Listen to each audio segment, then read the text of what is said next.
Vie, un homme de 30 ans qui crée une entreprise échoue constamment.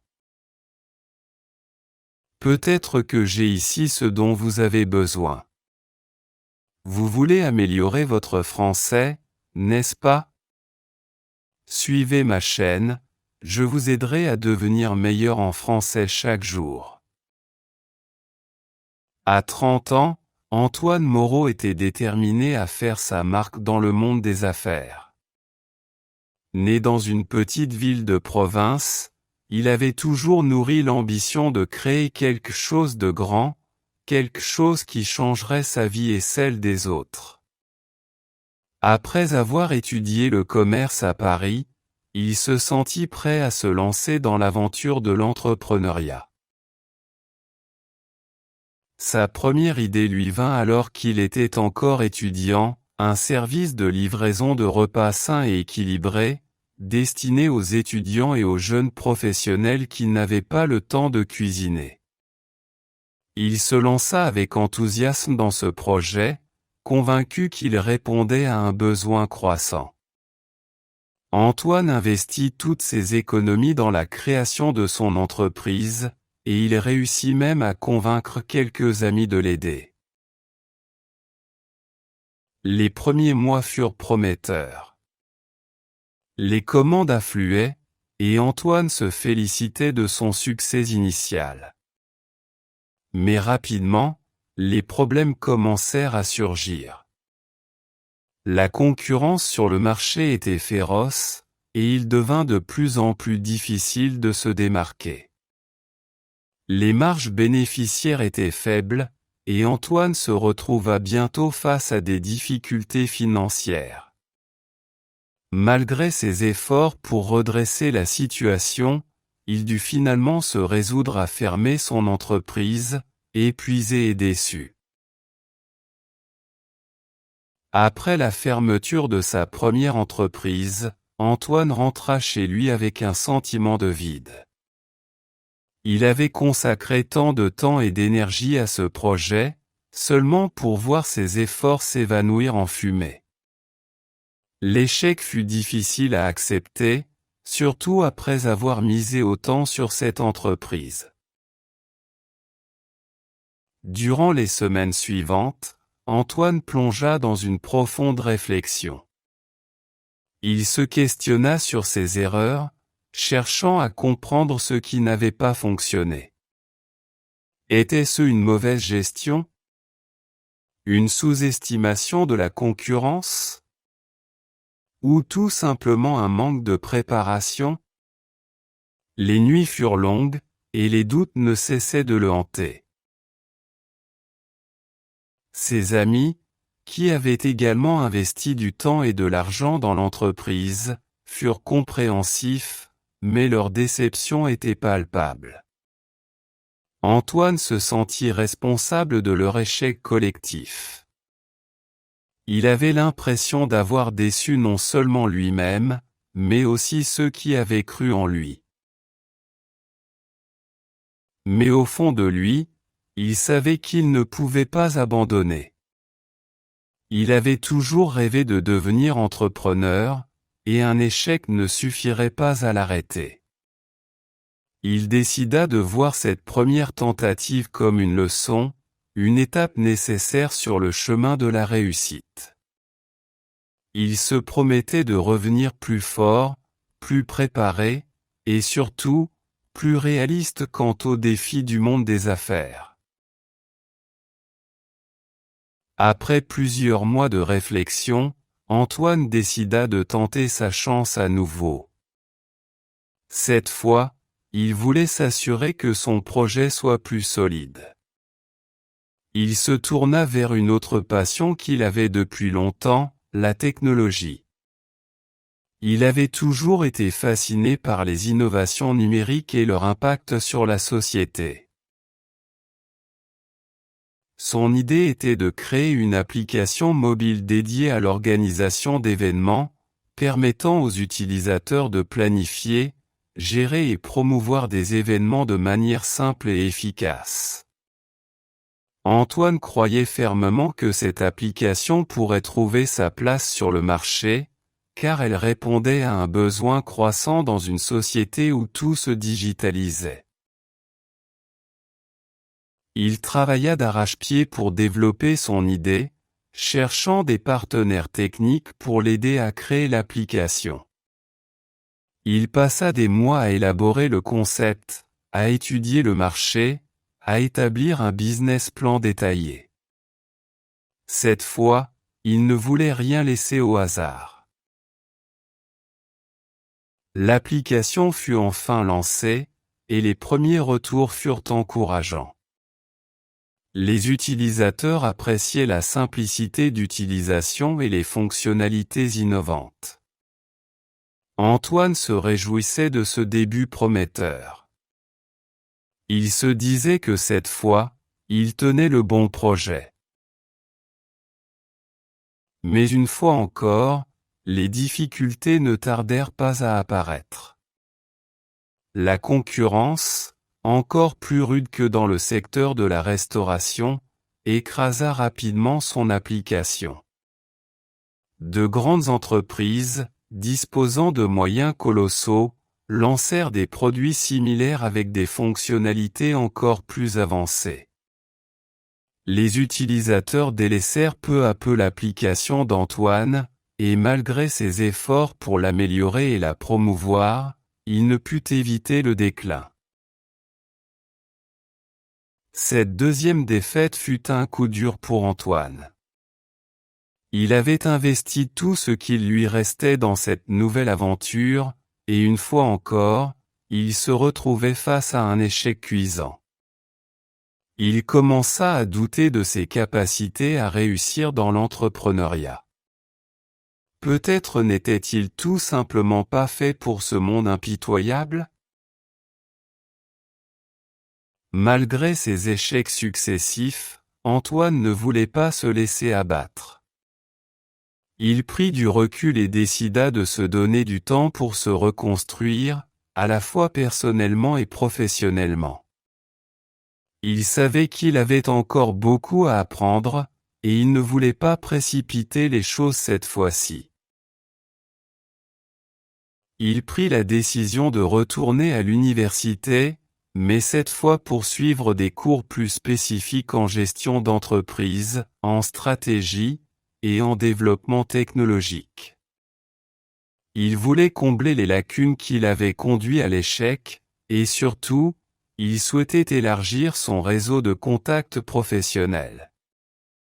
Il comprit que le succès ne dépendait pas uniquement de la passion et de l'idée, mais aussi de la rigueur et de la préparation. Pendant cette période, Antoine commença également à s'intéresser aux histoires de grands entrepreneurs qui avaient échoué plusieurs fois avant de connaître le succès. Ces récits lui redonnèrent espoir. Il réalisa que l'échec faisait partie intégrante du parcours entrepreneurial, et qu'il n'était pas le seul à avoir traversé de telles épreuves. Armé de nouvelles connaissances et d'une résilience renforcée, Antoine se sentit prêt à retenter sa chance. Mais cette fois-ci, il voulait aborder les choses différemment. Il décida de se lancer dans un domaine qu'il connaissait bien, un domaine où il avait acquis de l'expérience au fil des années, le conseil en gestion d'entreprise pour les startups. Antoine créa une petite société de conseil spécialisée dans l'accompagnement des jeunes entreprises. Il savait qu'il pouvait utiliser ses propres échecs pour aider d'autres entrepreneurs à éviter les mêmes erreurs. Son objectif n'était plus seulement de réussir pour lui-même, mais de partager ses expériences et de contribuer à la réussite des autres. Les débuts furent modestes. Antoine travailla seul, s'appuyant sur son réseau pour trouver ses premiers clients. Mais rapidement, sa réputation grandit. Les jeunes entrepreneurs appréciaient son approche honnête et pragmatique. Antoine ne se contentait pas de leur vendre du rêve, il les aidait à bâtir des fondations solides, en leur montrant la réalité des défis qu'ils allaient rencontrer. Au fil du temps, sa société de conseil commença à prospérer. Antoine engagea quelques collaborateurs pour l'aider à répondre à la demande croissante. Il se retrouva enfin à la tête d'une entreprise qui non seulement fonctionnait, mais qui apportait une réelle valeur ajoutée à ses clients. Il se rendit compte que ses échecs passés n'étaient pas des obstacles insurmontables, mais des étapes nécessaires pour devenir l'entrepreneur qu'il était destiné à être. Alors que son entreprise de conseil continuait à se développer, Antoine commença à explorer de nouvelles opportunités. Il avait appris à ne pas mettre tous ses œufs dans le même panier, et il diversifiait désormais ses activités pour minimiser les risques. Un jour, lors d'une conférence sur l'innovation, Antoine fit la rencontre de Léa, une jeune entrepreneur spécialisée dans le développement durable. Léa travaillait sur un projet ambitieux, créer une plateforme en ligne pour connecter les entreprises et les particuliers qui cherchaient à adopter des pratiques plus respectueuses de l'environnement. Antoine fut immédiatement séduit par l'idée. Il avait toujours été sensible aux questions écologiques, et il voyait là une occasion de s'impliquer dans un projet qui avait du sens. Léa, impressionnée par l'expérience d'Antoine, lui proposa de s'associer à elle pour développer la plateforme. Ensemble, ils mirent au point un plan d'affaires solide et commencèrent à rechercher des financements. Grâce au réseau d'Antoine et à l'enthousiasme communicatif de Léa, ils réussirent à convaincre plusieurs investisseurs de les soutenir. La plateforme, baptisée EcoConnect, fut lancée quelques mois plus tard avec un grand succès. Pour la première fois depuis des années, Antoine ressentit qu'il touchait au but. Il avait enfin trouvé un projet qui combinait sa passion pour l'entrepreneuriat avec un engagement pour une cause qui lui tenait à cœur. EcoConnect se développa rapidement, attirant de plus en plus d'entreprises et de consommateurs soucieux de leur impact environnemental. Malgré le succès initial d'EcoConnect, Antoine et Léa furent confrontés à des défis inattendus. La gestion rapide de la croissance de la plateforme se révéla plus complexe que prévu. Antoine se retrouva de nouveau face à des problèmes qu'il avait déjà rencontrés dans le passé, la concurrence accrue, les contraintes financières, et la nécessité de s'adapter rapidement aux changements du marché. Cependant, cette fois-ci, Antoine était mieux préparé. Il avait appris de ses échecs précédents et savait comment naviguer dans ces eaux troubles. Avec Léa, ils mirent en place des stratégies pour maintenir la stabilité de l'entreprise, tout en continuant à innover. Antoine travailla sans relâche pour s'assurer que la plateforme restait performante et attrayante. Il s'investit également dans la formation de son équipe, afin de déléguer certaines responsabilités et de se concentrer sur les aspects stratégiques du développement de l'entreprise. Ce fut une période de stress intense, mais aussi de satisfaction personnelle, car il voyait son travail porter ses fruits. Léa et Antoine devinrent non seulement des partenaires d'affaires, mais aussi de bons amis. Leur relation était fondée sur la confiance mutuelle et un objectif commun, faire d'EcoConnect un acteur majeur dans le domaine du développement durable. Au fil du temps, EcoConnect gagna en notoriété et en influence. La plateforme attira l'attention des médias, et Antoine fut invité à participer à plusieurs émissions et conférences pour parler de son parcours entrepreneurial. Il devint un modèle pour de nombreux jeunes entrepreneurs, incarnant l'idée que la persévérance et la résilience étaient les clés du succès. Un jour, un grand groupe multinational proposa de racheter EcoConnect pour une somme astronomique. Léa et Antoine se retrouvèrent face à un dilemme, vendre l'entreprise qu'ils avaient construite avec tant de passion, ou continuer à la développer en gardant le contrôle. Après de longues discussions, ils décidèrent de refuser l'offre. Ils étaient convaincus qu'EcoConnect avait encore beaucoup à offrir, et qu'ils pouvaient la faire grandir encore davantage. Cette décision s'avéra être la bonne. Dans les années qui suivirent, la plateforme continua à prospérer, et Antoine se sentit enfin en paix avec lui-même. Il avait réussi à surmonter les échecs, à apprendre de ses erreurs, et à bâtir quelque chose de durable. Mais plus que tout, il avait trouvé un sens à son travail, en contribuant à un avenir meilleur pour la planète. Avec le succès d'EcoConnect, Antoine se permit de prendre du recul et de profiter de la vie. Il se souvint de ses débuts difficiles, des échecs qu'il avait surmontés, et des leçons qu'il avait apprises en chemin. Il se rendit compte que chaque étape de son parcours avait été essentielle pour arriver là où il était aujourd'hui. Il décida de retourner dans sa ville natale, là où tout avait commencé. Là-bas, il retrouva sa famille et ses amis, qui avaient toujours cru en lui malgré les difficultés. Antoine se sentit profondément reconnaissant pour leur soutien indéfectible.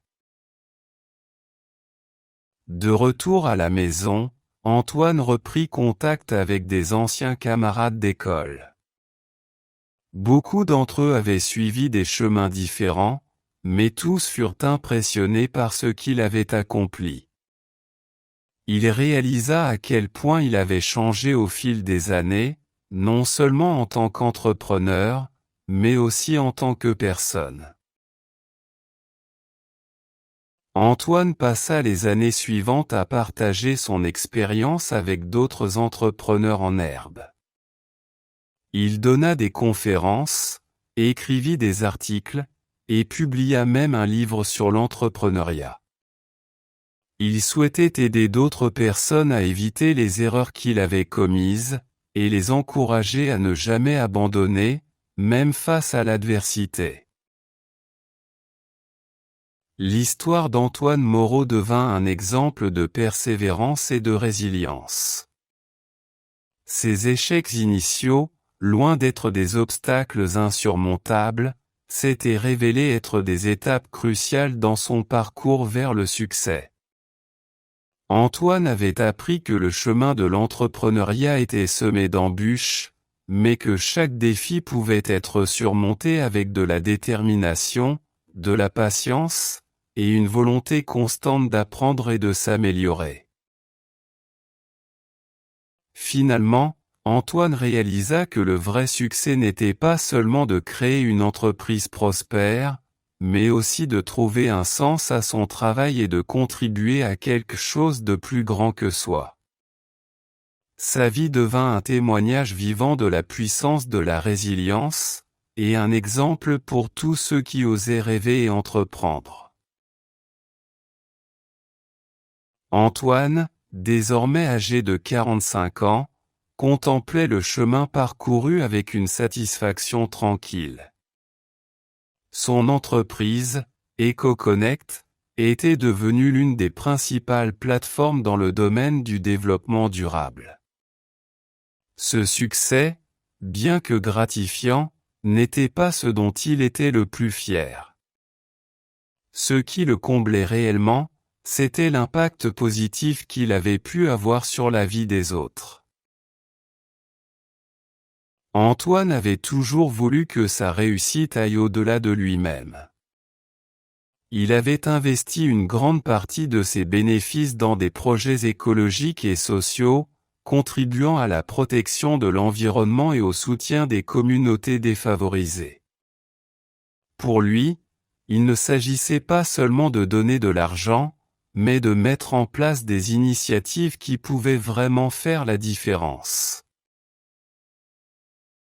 Lors d'une soirée organisée pour célébrer les 10 ans d'EcoConnect, Antoine prit la parole devant une foule de collaborateurs, de partenaires et d'amis.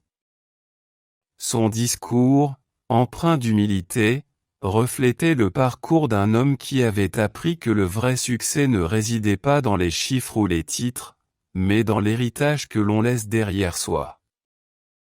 « J'ai échoué plus de fois que je n'ai réussi, dit-il avec un sourire, mais chaque échec m'a appris quelque chose de précieux. Ce que j'ai accompli, je le dois à ces leçons, à mes erreurs, et à la volonté de ne jamais abandonner. Aujourd'hui, je veux que vous sachiez que ce succès n'est pas le mien seul. C'est le résultat du travail de chacun d'entre vous, de notre engagement commun à créer un monde meilleur. » Antoine regarda l'assemblée, reconnaissant les visages familiers et les nouveaux venus. Chacun avait joué un rôle dans son histoire, et il se sentit profondément connecté à tous ces gens qui avaient cru en lui, même lorsqu'il doutait de lui-même. En quittant la scène, il se rendit compte que son véritable héritage ne serait pas seulement EcoConnect ou les autres entreprises qu'il avait fondées. Ce serait l'inspiration qu'il laissait derrière lui, l'encouragement qu'il offrait à ceux qui, comme lui, cherchaient à trouver leur voie dans un monde complexe et souvent impitoyable. Alors qu'il se promenait dans le jardin illuminé, entouré de ses proches, Antoine prit un moment pour savourer l'instant. Il savait que le voyage n'était jamais vraiment terminé, que chaque jour apportait de nouveaux défis et de nouvelles opportunités. Mais il était en paix avec cela. Il avait appris à voir chaque obstacle comme une chance de grandir, chaque échec comme une étape sur le chemin du succès. Antoine se rappela les paroles d'un vieil ami, « La vie est un marathon, pas un sprint. » Il sourit en pensant à la vérité de ces mots.